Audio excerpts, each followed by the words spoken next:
It's Tuesday evening as usual எப்பயும் போல் fresh up ஆகிட்டு கிச்சனுக்கு வந்தாச்சு. கிச்சனுக்கு லஞ்ச் முடிச்சதுக்கப்புறம் பார்த்திங்கன்னா அந்த டோர் எல்லாமே க்ளோஸ் பண்ணி வச்சிடுறது. இல்லை அப்படின்னா அந்த குட்டி குட்டி எல்லாமே வந்துட்டு உள்ளே வந்துடுது. ஒரு 5 மணிக்கு மேலே பார்த்திங்கன்னா கொசு பார்த்திங்கன்னா எங்கேருந்து தான் வரும்னு தெரியாது. ஸோ அந்த அளவுக்கு வீடு ஃபுல்லாக கொசுவாக இருக்குது. ஸோ அதனால் இப்போ குழந்தைங்களாம் இருக்கிறதுனால ஆல் அவுட், அதுக்கப்புறமா ஏதாச்சும் ஸ்ப்ரே வாங்கணும் அப்படின்னா கூட யோசிக்க வேண்டியதாக இருக்குது. அதனால் ஈவினிங் வந்துட்டு கொஞ்சம் மிஷின் கொஞ்சம் போட வேண்டியது இருந்துச்சு.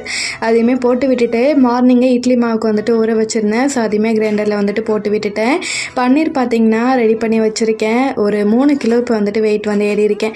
ஸோ எனக்கு பன்னீர் இந்த மாதிரி ரெசிபிஸ் வந்துட்டு இருந்துச்சுன்னா வெயிட் லாஸ்க்கு கொஞ்சம் ஈஸியாக இருக்கும். ஸோ அதனால் பன்னீர் வந்து ரெடி பண்ணி வச்சுருக்கேன். அதுக்காக வெயிட் லாஸ் வீடியோலாம் போடுவேனான்னு கேட்டிங்கன்னா எனக்கே நான் கண்டினியூவாக பண்ணுவேனான்னு தெரியாது. ஸோ ஆல்ரெடி ஒரு 2-3 டைம் வந்துட்டு போட்டு ஒரு 2-3 நாள்லேயே வந்துட்டு ஸ்டாப் பண்ணிவிட்டேன். ஸோ அதனால் இப்போ வந்துட்டு அவங்க கூட நான் வெயிட் லாஸ் வீடியோஸ் எதுவுமே ஷேர் பண்ணலை. நான் ஃபஸ்ட்டு கரெக்டாக பண்ணிவிட்டு அதுக்கப்புறமா அவங்க கூட நான் ஷேர் பண்ணிக்கிறேன்.